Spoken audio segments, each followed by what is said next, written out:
A very good evening to you from wherever you're watching us tonight. It is the second day of February 2023. Trust that you are having a good time. Welcome on board. This is KUTV Primetime News.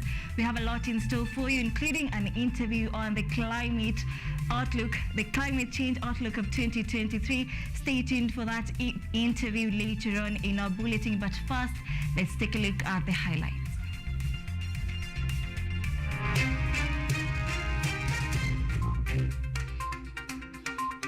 President Ruto bans region-based caucuses to prevent fallout in Kenya Kwanza.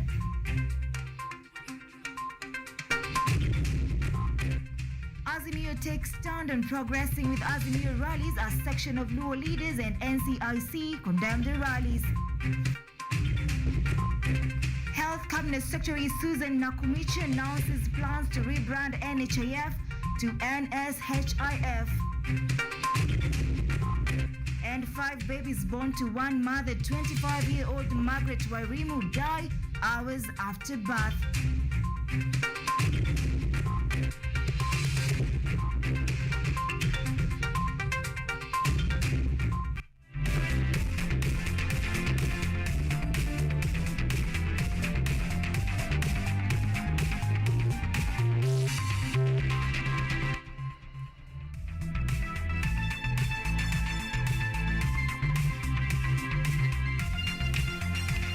Alright, welcome to the broadcast. Ruth Chepkoech is our sign language interpreter tonight. I am ODIDA. Remember, we are streaming this broadcast live on our social media platforms at KUTV_Kenya. Let's get right into it. President William Ruto has moved to avert a fallout in his Kenya Kwanza alliance by banning regional caucuses in parliament that were reportedly inflaming tensions within the ruling coalition. The move is aimed at containing division between Mount Kenya leaders and Western region leaders. President William Ruto is reportedly not pleased with a section of Kenya Kwanza leaders from Mount Kenya and Western region who find it hard to agree on who is the most prominent between Deputy President Rigathi Gachagua and Prime Cabinet Secretary Musalia Mudavadi. Dr. Ruto also wants MPs to air their grievances through their parliamentary leadership in efforts to curb a simmering rebellion against National Assembly Majority Leader Kimani Ichung'wah and Majority Whip Silvanus Osoro. Multiple sources within the president's inner circle say Dr. Ruto grew wary of the caucuses after internal tensions arose during East African Legislative Assembly elections last year, December. The rebellion played out as youthful MPs from President Ruto's Rift Valley turf gunned up against Mr. Ichung'wah and Mr. Osoro, and according to one of the MPs from Rift Valley, the move could be aimed at ensuring that the head of state controlled statements given by the MPs on fears that the statements could negatively affect his governance. According to Kenya MP Njoroge Wainaina, the president wants the leaders to unite because it's not healthy for the national cohesion and integration. The disbandment of the regional caucuses has seen Rift Valley MPs who had revolted against Mr. Ichung'wah and Mr. Osoro tone down their criticism on the two. Edward Nyamo, KUTV. The Raila Odinga-led Azimio la Umoja One Kenya coalition has announced the continuation of more consultative forums in the country. The next Azimio rallies are scheduled to take place in Kamukunji grounds in Kibera on Sunday, January 3rd. Azimio has so far held 2 rallies in Kamukunji and Jacaranda grounds, where they have held stand that the 2022 August election was unfair. The leader of minority in the National Assembly, Opiyo Wandayi, together with a section of other Azimio la Umoja One Kenya coalition leaders, issued a statement of their intentions to hold more consultative forums across the country, geared toward mounting pressure on the government to address pertinent issues and challenges facing Kenyans. The leaders further stated that a number of public meetings by Azimio have been lined up, including one in Mavoko, Machakos County on 10th of February, immediately after the Kibra rally scheduled to occur this Sunday, 5th of February, among other places across the country. In the recent past, the opposition led by former Prime Minister Raila Odinga has held several public rallies, with the most recent ones taking place at Jacaranda and Kamukunji grounds that have in the same spirit sought to push President William Ruto's government to reduce the cost of living, reconstitution of IEBC, and even resignation of Kenya Kwanza government from office. Odinga is expected to lead the opposition activities immediately he gets back to the country from Nigeria and Senegal. These developments come even as a section of Nyanza region political leaders led by former Kisumu County Senator Fredo Uta, religious leaders and professionals today told off Azimio leader Raila Odinga over his anti-government stance. Kumu Modaki for KUTV, Nairobi. Now, still on that, National Cohesion and Integration Commission, NCIC, has called on the Azimio leader Raila Odinga to put to a halt his led opposition protest and planned political rallies the commission says is raising the political temperatures in the country. Led by the chairperson Samuel Kobia, the commissioners have trashed the opposition rallies, terming them as risks that are polarizing the country. The commission further warned against leaders and the members of the public that takes advantage of the rallies to instigate hate. That the president and the entire institution of the presidency be accorded the respect and decorum it deserves. And three, that the proposed mass action called by their section of the politician class be called off. Incitement of Kenyans' youth to violence through rallies discussed as a consultation meeting be stopped. We must stop the obsession that we can only get into power through violence, intimidation and blackmail, yet we call ourselves statesmen and democrats. We must be honest with each other and move forward as one nation, one people. On behalf of the people of Nyanza region, we reiterate our unwavering commitment to working with His Excellency the President William Samoei Ruto and his deputy Rigathi Gachagua and the entire Kenyan Kwanza government for the prosperity of all. Deputy President Rigathi Gachagua has said the government will make sure everyone pays tax as required by existing laws. Speaking in Mombasa on Thursday when he closed the Senators' post-election seminar at Serena Beach Hotel in Mombasa, the DP said there will be no exemptions in tax collection. While addressing senators during the closing of the Senators' post-election seminar at the Serena Beach Hotel in Mombasa, the Deputy President said that there will be no exemption in tax collection. He urged those who haven't been paying their taxes to consider working with the government so as to develop a payment plan. Everybody must pay tax. It doesn't matter who you are. We are going to develop this country with our own resources because we have stopped borrowing. Because we are saying, if you are in a hole, don't continue digging. First stop digging and figure out how to get out of the hole. The Deputy President also mentioned that the government targets a collection of 3 million annually so as it can finance development projects after the recurrent expenditure. He urged those owing the country to pay their taxes, a move that Rigathi said will help the country develop on its own resources. So we stop that borrowing, and we are saying instead of borrowing, let those who owe Kenya money pay. And that money we shall collect, and there is no discussion, and there is no let-off, and we will not be intimidated because we have a responsibility to the people of Kenya. He also asked them to perform their devolution oversight roles without blinking, citing that resources to the counties must be spent as required by the law. And I appeal to you in a very robust manner to oversight the county governments and make them work and make sure that every cent appropriated to them is used for the benefit of the people in your county. The Deputy President further said that his role is overseeing interrelations between the two levels of government, adding that he needed the Senate more than the Senate needed him to make sure that Kenyans benefit from their work. Ruth Onjeru, KU TV.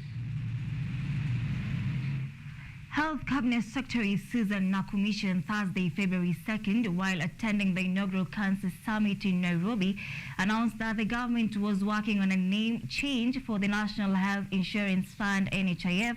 The CS noted that the insurance fund was set to be rebranded to National Social Health Insurance Fund, that is NSHIF. Nakumiche further noted that the rebrand was yet another chapter in the fund's evolution from the National Hospital Insurance Fund to National Health Insurance Fund. You may be aware that currently NHIF is already running some schemes that takes care of different cohorts of people. We have the one for HISP, for elderly, for orphan children. We have Linda Mama. We have Edu Afia. So what we are going to do with the National Social Health Insurance Fund, we want to bring these funds together, that we shall no longer have them in silos. That when we take all those schemes and put together, we do a fundraising that gives us almost 12.6 billion. This 12.6 billion, we are now doing the math and see how much more should the government add so that each and every Kenyan can be able to access healthcare down there. We have done a costing. We have been ripped off by the cost of commodities and many other things and diagnostics and all that. So we have done a costing where we know with this fundraising where we have put together these funds at 12.6 billion, and we want to look for funds from elsewhere like the tobacco fund, the sports fund, you know, the money that comes from betting, a fraction of it, from tobacco, a fraction of it, we put them together. And this now forms the basis of National Social Health Insurance Fund. Now, all 5 babies born to a Nakuru couple on Tuesday evening have died. Nakuru Level 5 Hospital Medical Superintendent Dr. Aisha Maina confirmed the news of the babies' passing, saying that they were underweight at birth, thus significantly reducing their chances of survival. 25-year-old Margaret Wairimu was admitted to Nakuru Level 5 Hospital on January 27th with pregnancy complications at 25 weeks of pregnancy. 4 days later, on Tuesday 31st January, Wairimu delivered 5 babies. Dr. Aisha Maina, the medical superintendent at the hospital, says they had to conduct cesarean section delivery on Wairimu to save her life and that of her children. The 4 girls and 1 boy weighed between 500 grams and 650 grams at birth. According to Dr. Aisha, at this birth weight, chances of survival are slim. We went ahead, took her to theatre, and we successfully delivered 5 children, that is quintuplets. 4 of them were female and 1 male. The miracle birth to parents Simon Dumu Kinyanjui and his wife Margaret Wairimu had been met with a pouring of good wishes from Kenyans, with the father, who works as a matatu driver, remaining thankful to God. Ripoti tumeipokea kitu saa 7 kuwa watoto wote wamepumzika, but ni God will. Dr. James Waweru, the lead obstetrician at the hospital, explained how such a rare occurrence happens. Regarding the issue of quintuplets, there are 2 aspects. You can have 1 egg which is fertilized and then it breaks into many, whereby they have 1 placenta. Other times you may have 2 eggs or 3 eggs which get fertilized, and then you can have 1 of them breaking into several eggs, several babies, that is. Yeah, the biggest challenge is that because of the weight of the babies, they tend to be delivered before the due date, and that increases the risk of prematurity and also the risk of poor development. This is not the first time that the birth of quintuplets was being recorded in Kenya. In April 2021, Douglas Nyaoko and Sela Nyachera welcomed 5 babies at Kisii Teaching and Referral Hospital. Jacqueline Wanjiru, KUTV. Now, 3 suspects in baby Sagini's eye-gouging case pleaded not guilty to an amended charge of causing bodily harm to the minor.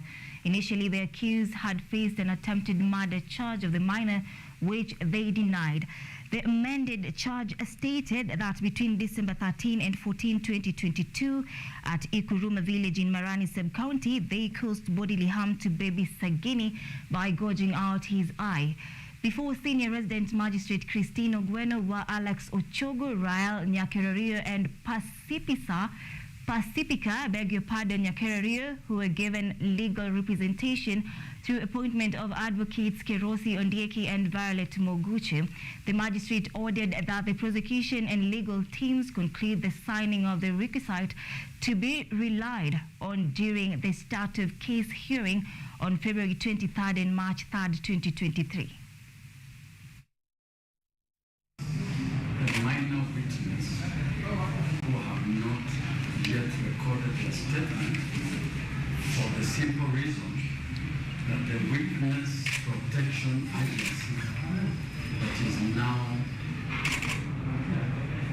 having the custody of the minors and the other witness are in constant communication with the ODPP, the county coordinator for children's matters, Madam Beatrice, and Admin Thomas. Second and third accused persons, considering the seriousness of the charges hearing and that the first to third accused persons are entitled to counsel, the court hereby appoints Mr. Kerosi Ondieki and Ms. Moguche Violet to appear for the first, second, and third accused persons during the pendency of trial. I hope that appointment is well received.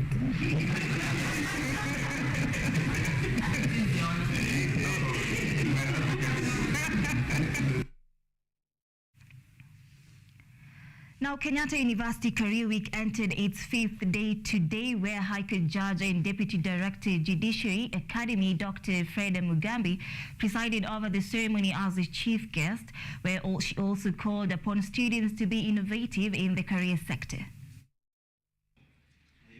The official opening ceremony for the Career Week in Kenyatta University took place today at the institution's graduation square. High Court Judge Dr. Freda Mugambi presided over the event that brought together various stakeholders within the institution and students. Dr. Mugambi, who represented Chief Justice Martha Koome, urged students to embrace technology and innovation in order to counter changes in the career world. She has challenged Kenya's youngsters to venture into careers of their choice where they can earn a living. Think out of the box. TikTokers, YouTubers, content creators, so long as that calling makes you happy. I wake up every day today going to the bench because I am doing what I love to do. In her speech read by Dr. Freda Mugambi, Chief Justice Martha Koome reiterated that technology is a new normal which should be embraced, stating that the judiciary is leading in the adoption of technology in carrying out its duties. Indeed, to speak of the benefits of embracing technology from the legal and judicial world, judges and lawyers have recently embraced virtual courts and e-filing of court pleadings. Those are papers.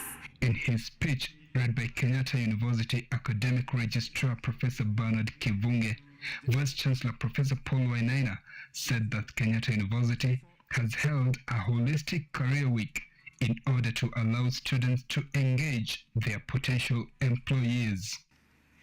Kenyatta University is aware of the problem of youth unemployment as well as the growing skills gap, and is committed to ensuring that all our graduates acquire the necessary skills for successful transition to the labor market. This is one of the major activities of the Directorate of Career Development and Mentoring Program. It helps us to enable our students and graduates to launch successful careers by providing them with tools and resources they need to be competitive in the job market. Career Week 2023 held in Kenyatta University will end tomorrow. Joseph Kiss, KUTV. Now, as Kenya joined the rest of the globe in marking this year's World Wetlands Day, Narok County has taken a bold move to help increase the country's forest cover. In the county, every primary school pupil will have to plant a tree and nurture it until it grows. This is in an effort to conserve the environment as well as help to achieve the 15 billion tree coverage target in 10 years. The Ministry of Environment and Forestry Cabinet Secretary Soipan Tuya has called on the National Government Administrative Officers NGAO to lead in tree planting projects. Tuya was speaking at Narosura area in Narok Sub-County, where she commissioned the rehabilitation of 200 acreage of Nkongu and Kare wetlands during the national celebrations of the World Wetlands Day. Tunaposema tutunze mazingira, we really mean business. Because if we continue with business as usual, we are going to get extinct. Tuko katikati ya njaa, ukame, watu wanakufa njaa.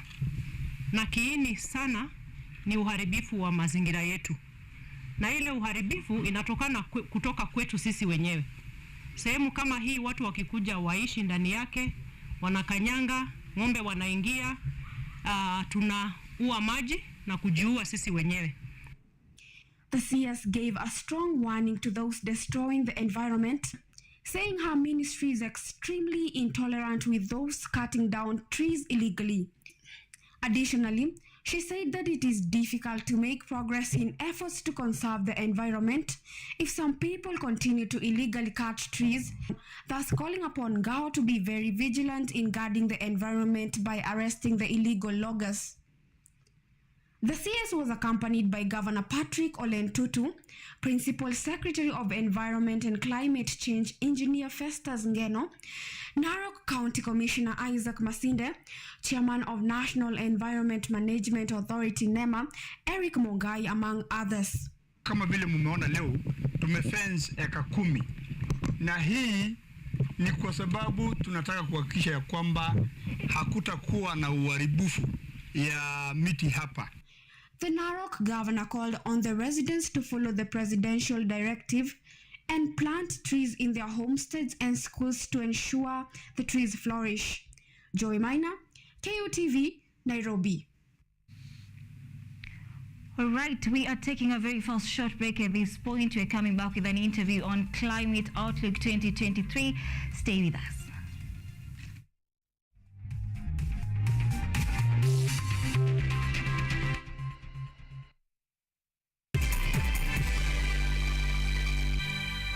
Vera Beauty and Fashion College is focused on being the leading technical and vocational training institute in the region. Our team possesses in-depth knowledge and extensive experience in the industry, offering thorough training in cosmetology, hairdressing, interior design, creative arts, training of trainers, nail technology, and fashion design. With branches in Nairobi, Thika, Meru, Eldoret, and now in Mombasa, our courses ensure that learners are completely equipped with knowledge, competency, and employability skills. Enroll today to be a part of a center of excellence.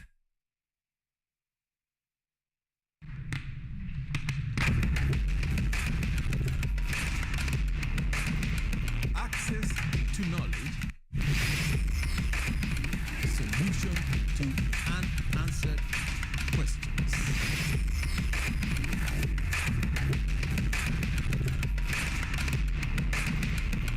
Guidelines to pursuing your rights and repossessing your property, intellectual or material. This and more, only on Law Matters.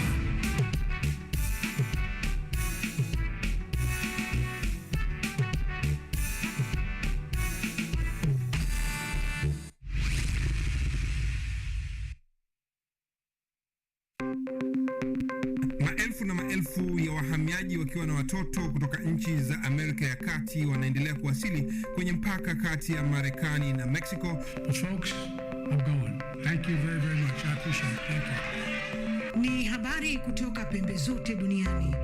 Pepopa si vuguvugu. Pepopa ni idea. Tazidi ananyonya, hanyonyi vizuri, anakuwa hayuko comfortable. Jeshi la Jamhuri ya Kidemokrasia ya Kongo linapambana na waasi wa ADF.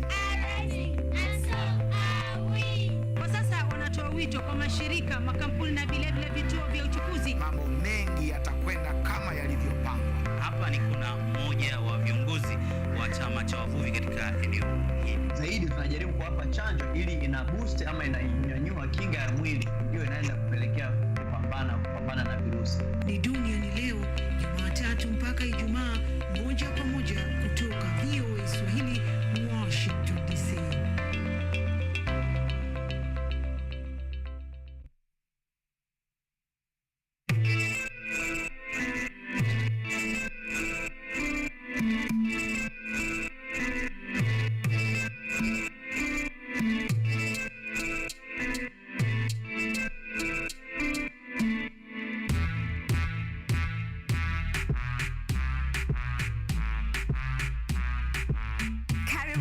To the Church O'Clock Show. I'm your host, Esther Becky. And my name is DJ Teros. We start you off with a word of prayer and get you started with a live transformational worship experience.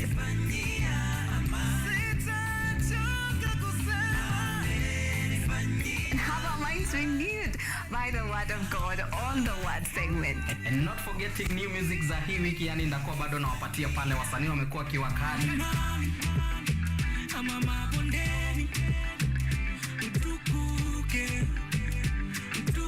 So make sure manzo tune in because zitakuwa zina flow pia pale mixes kwa wingi, yani zitakuwa zina come through, and pia performance yani from our gospel artist hapa on Gospel Art from 7 to 10 a.m. only on KUTV.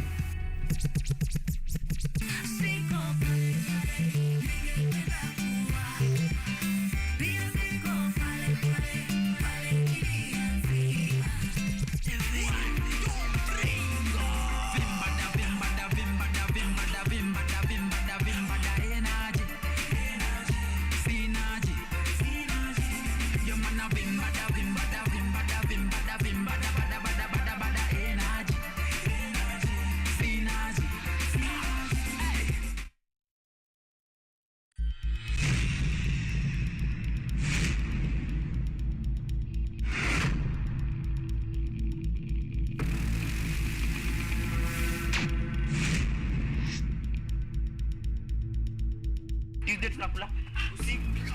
Tuachane na break kwanza, tuende lunch. Chapo. Ndio. Kama ndimo.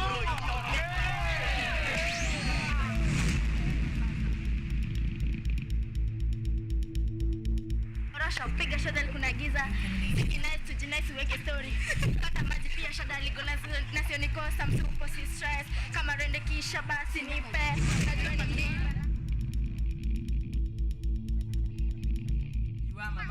Big up, Zade, ukiwa Adliva, big up, Sis, big up, Shows, Mamba, big up, Oya, wase wote, okay, my principal, big up.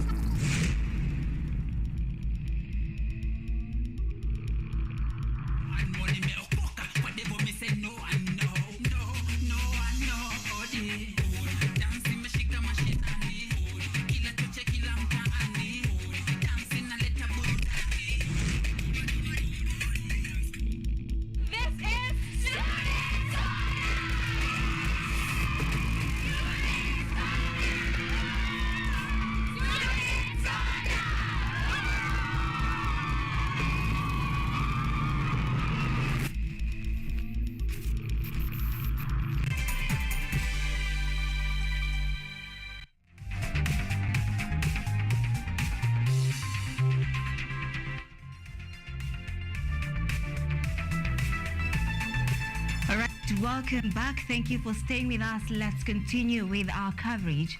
Now, we have witnessed the change in weather patterns in 2023, where currently most parts of the country, the temperature is so high, and this change in climate has no doubt affected day-to-day activity.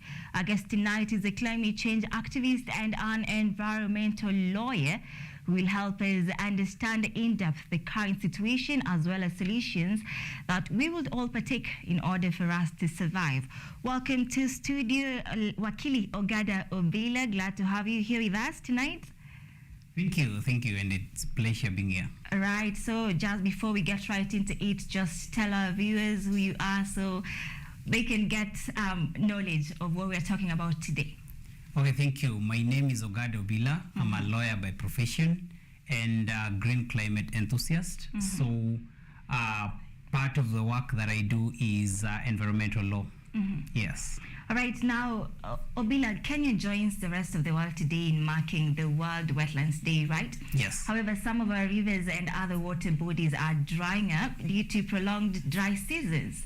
So just what exactly is at stake from this unfortunate turn of events?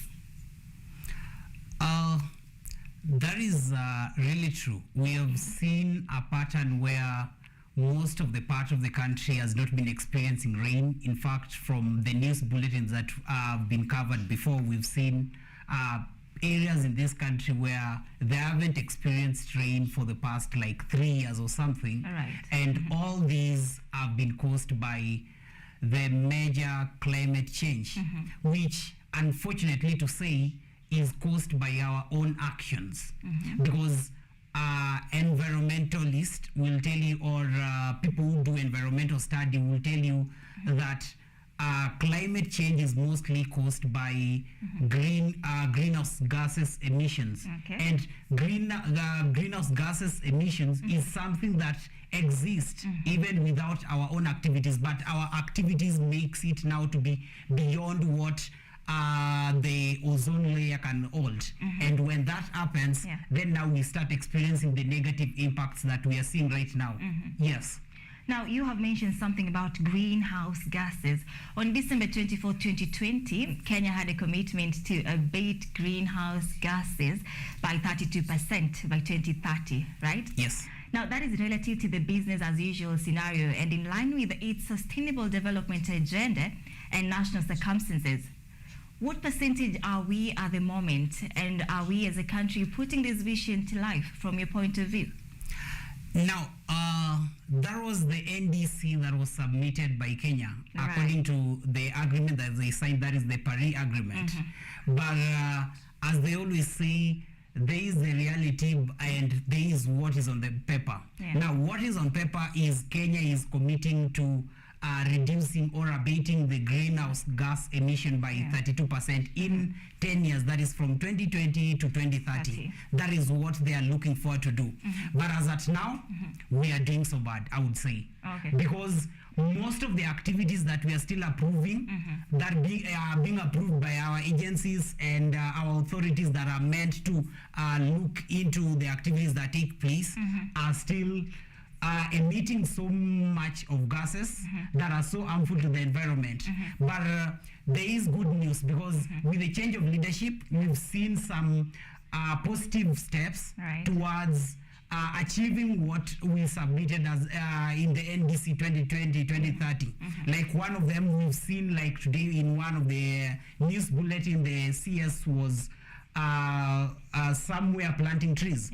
And that is one of the ways in which we are going to attain this commitment that Kenya made to the world, that they are going to get up to 10% of the country to be covered by trees. And we know when there is that higher percentage of tree coverage, then trees use carbon dioxide, which is one of the gases that affects and causes climate change.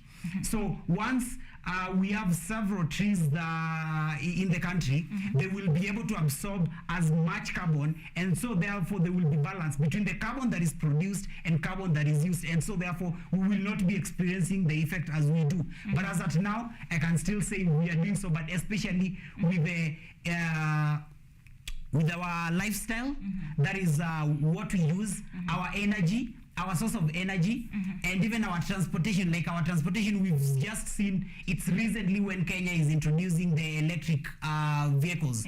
But currently, we have most of our vehicles, more than 50% are still using diesel.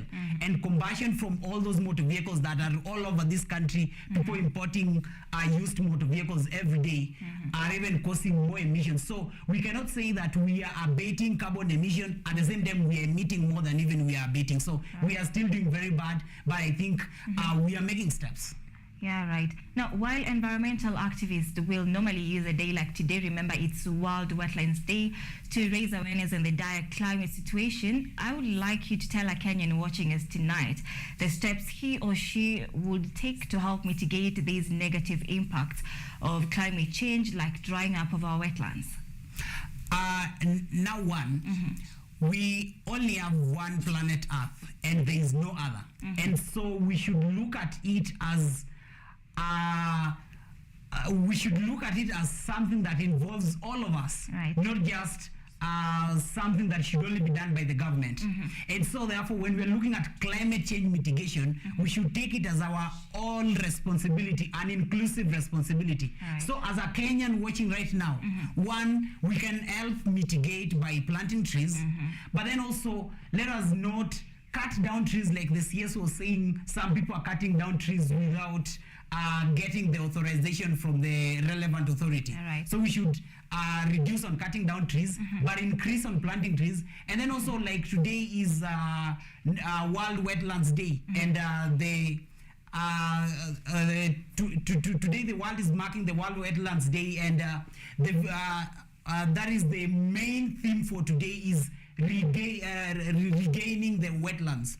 So I think it's also a time for us as Kenyans know how to differentiate where we should be using and which places, like the ones that are described as riparian lands, that we should not be using. Because currently you find people are even encroaching into forest areas, people are encroaching into wetlands, and if we do not take care of our environment, then we will suffer the risk of climate change. Right now, Obila, does the government of Kenya have a comprehensive legal backing, legal instruments that can help us come up with climate policies that will also help us address current and future climate change problems? I think we have more than enough policies, unless something else comes that is new under the sun. But as at now, when you talk about Kenya itself, one, we are members of the Paris Agreement. That is something that binds us. Two, Kenya has on its own enacted Climate Change Act. That is a comprehensive act that governs our adaptation and mitigation towards climate change.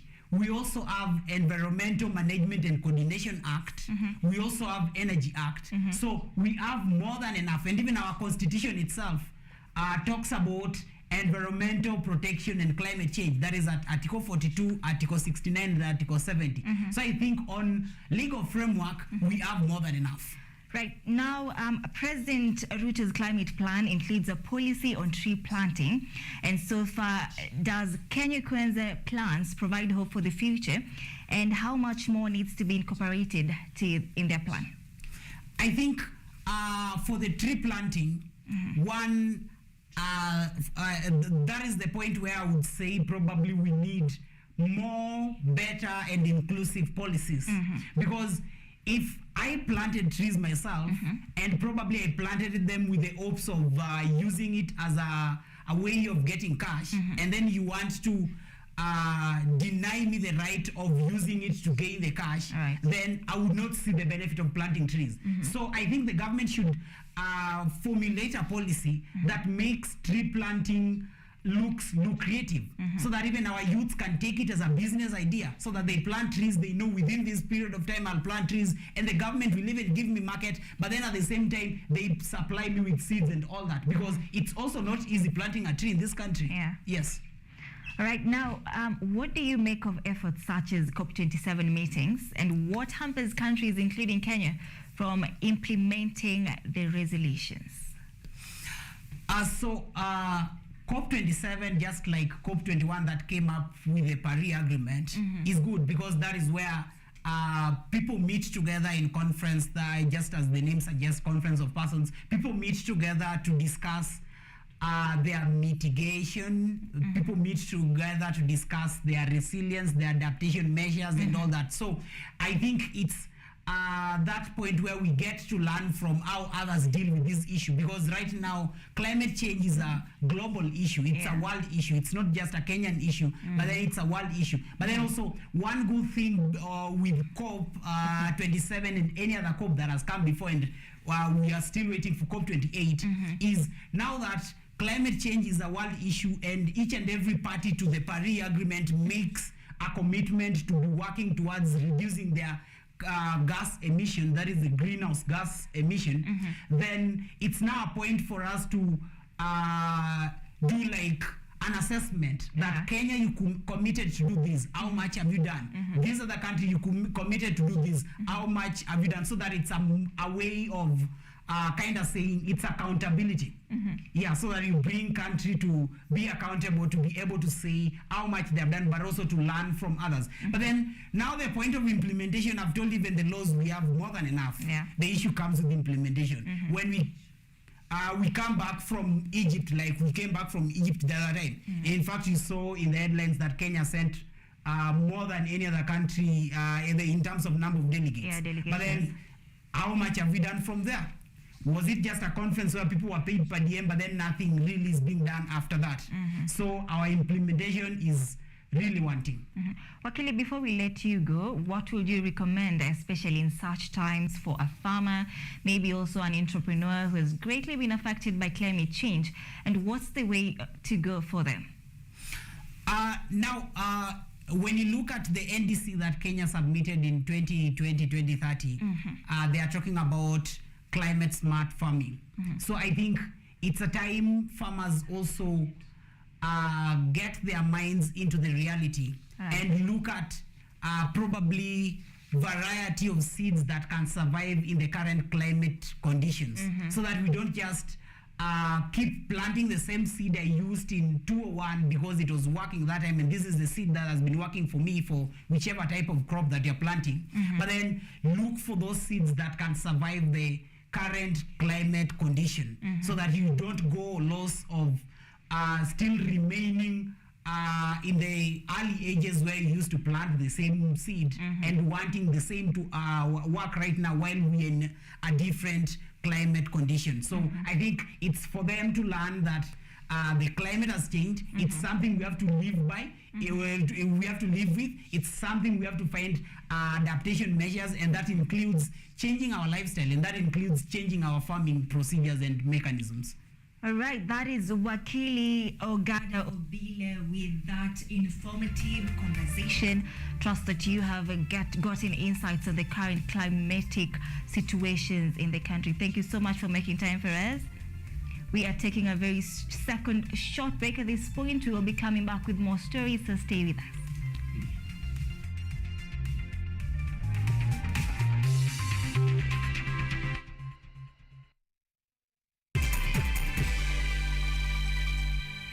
Kenyatta University Career Week 2023, starting this Saturday the 28th. The ever-entertaining, educative and energizing high school fair will be taking place at the university's graduation square from 9 a.m. The event is open to all high school students free of charge. Join us and learn more on the academic programs and interact with different faculties. Public lectures on topical issues will be taking place between Monday and Wednesday, with corporate exhibitions scheduled for Thursday the 2nd and Friday 3rd February.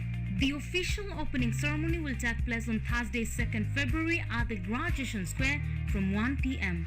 This year's theme is dubbed Digital Disruptions, the Future of Work in a Hybrid World.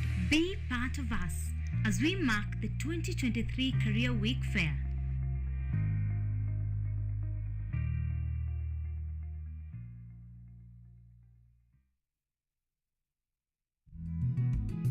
Maeneo ya Ukambani hayajulikani sana kuhusiana na uvuvi, lakini kuna wale ambao wamekwisha ingia katika uvuvi. Tunaweza pata kulisha na mimea kama mihogo, majani ya mihogo, unayakausha, unayasaga, unawapea. Pia wale shrimps Kwa suluhu ya utoshelevu wa chakula, tazama Boresha Kilimo. ZACAM is an individual or a group of men and women who believe in research and innovation, and especially in the medical field, where especially we are dealing in orthopedic care. ZACAM has come up with a product or an innovation called the hip spiker table. So this hip spiker table we came up here in locally, and we are producing it here in our workshop. We've also come up with another innovation called the fracture chair table. This one is normally used for fractures, especially for adults.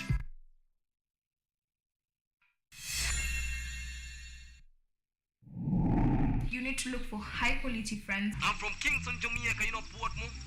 That's my village. Sanga tu chini hapo ukingedia ukikatia mademo akipita. Sinaweza saa hii nimekuja kukopesa job.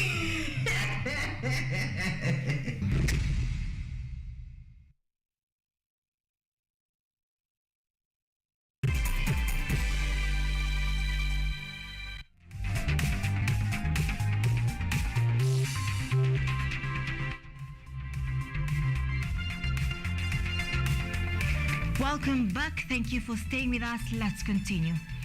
A section of Mwea sub-county leaders in Embu County have petitioned the government to fast-track issuance of title deeds for the adjudicated sections of Karaba, Riakanau and Makima areas. They claim the land was adjudicated 40 years ago, yet the target beneficiaries have been living as squatters with no ownership documents of their allotted parcels of land. A number of leaders from Mwea are calling upon the government to issue title deeds to the beneficiaries of the crown land in Karaba, Riakanau and Makima, which was adjudicated 40 years ago. Led by former Mbeere South MP Mutava Musiemi, the leaders say that the government processed a huge chunk of titles around 2012-2013 for the 3 settlement sections that are yet to be released up to date, partly because Ngome Council of Elders are in court claiming ownership of the land. So the plan was to get their titles, at least some of them, on the December 20th, which is a Tuesday, at Karaba, katika headquarter ya sub-county. Watu wa Riakanau adjudication section were to get their titles on Wednesday the 21st. Na watu wa Makema to get their titles, some of them, on Thursday the 22nd of December last year.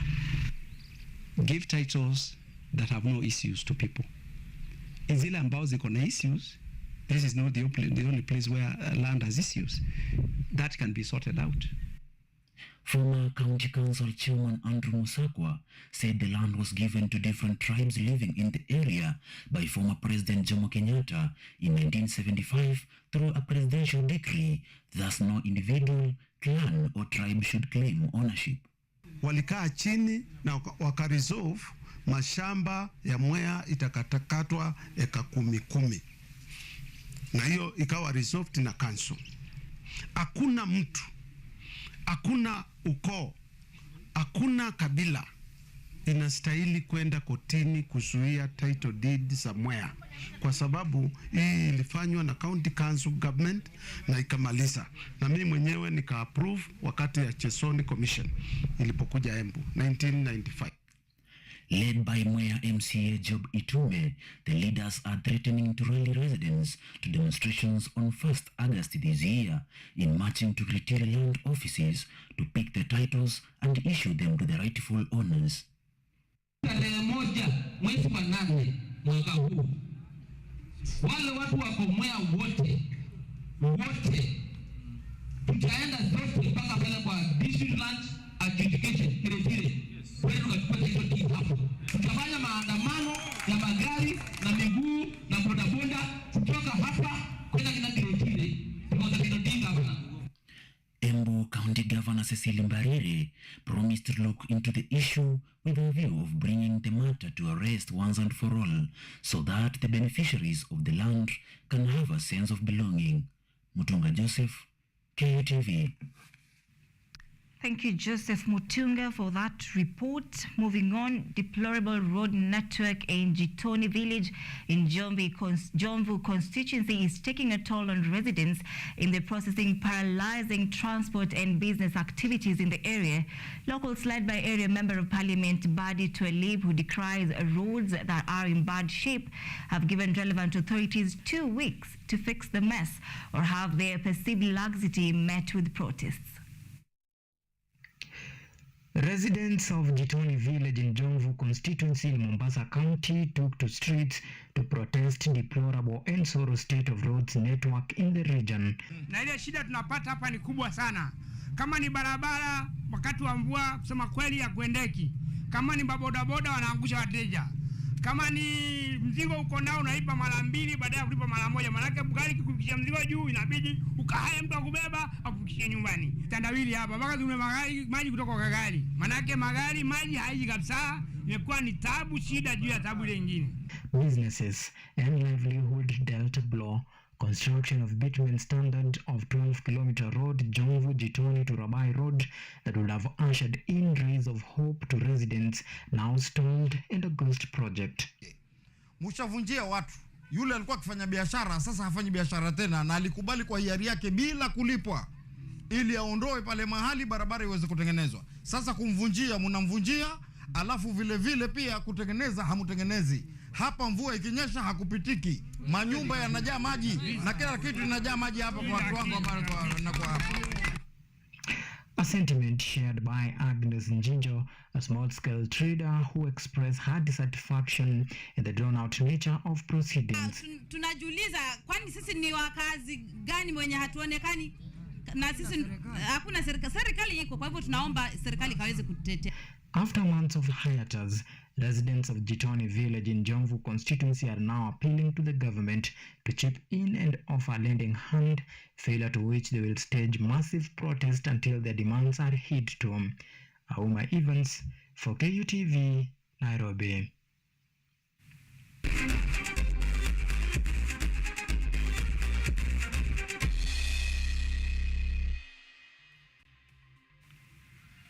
Now in sports, host Algeria will play against Senegal in the final of the African Nations Championship CHAN after both sides won the semi-finals on Tuesday.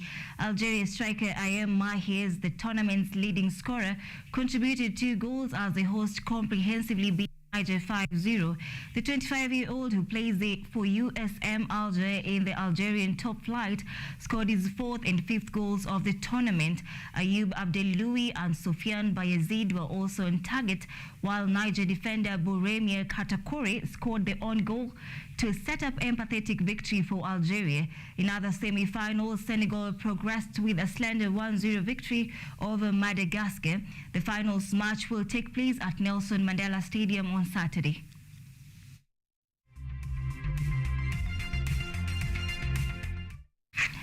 Now, Manchester United will meet Newcastle at Wembley on February 26th in the League Cup final after a 2-0 win over Nottingham Forest sealed a 5-0 semi-final aggregate victory. Anthony Martial and Fred scored the goals for Eric Ten Hag's men in the final 17 minutes as United booked their place in first League Cup final after 6 years. The damage was done for the Red Devils in last week's 3-0 win at the City Ground in the first leg of that semi-final. The former Ajax boss is just 1 game away from his first goal of ending United's 6-year trophy drought.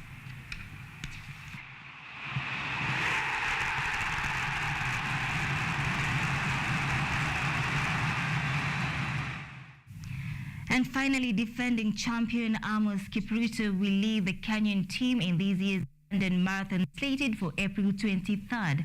Kipruto, who triumphed in the last year's event, will be eyeing back-to-back titles in the race that has attracted 4 fastest men over the distance. The 30-year-old will be joining by compatriots Calvin Kiptum and 3-time world half-marathon champion Geoffrey Kamworor, who will be making their debuts. Vincent Kipchumba will be returning to London after a second-place finish in 2021. The second fastest man over the 42-kilometer race, Kenenisa Bekele, will lead compatriots Mosinet Geremeu and Birhanu Legacy, as well as last year's runner-up Lil Gabriel Zell.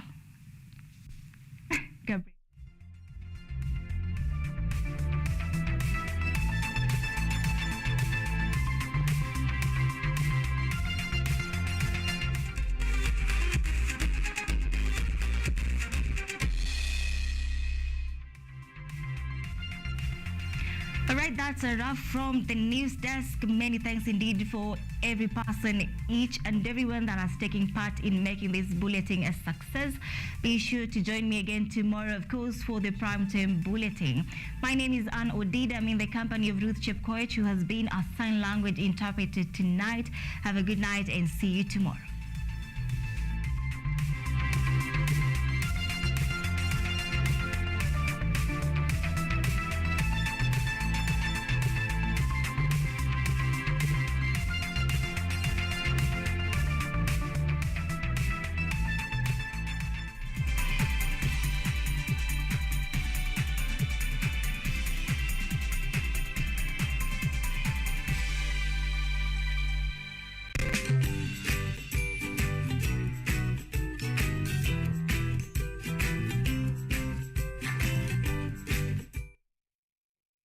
Vera Beauty and Fashion College is focused on being the leading technical and vocational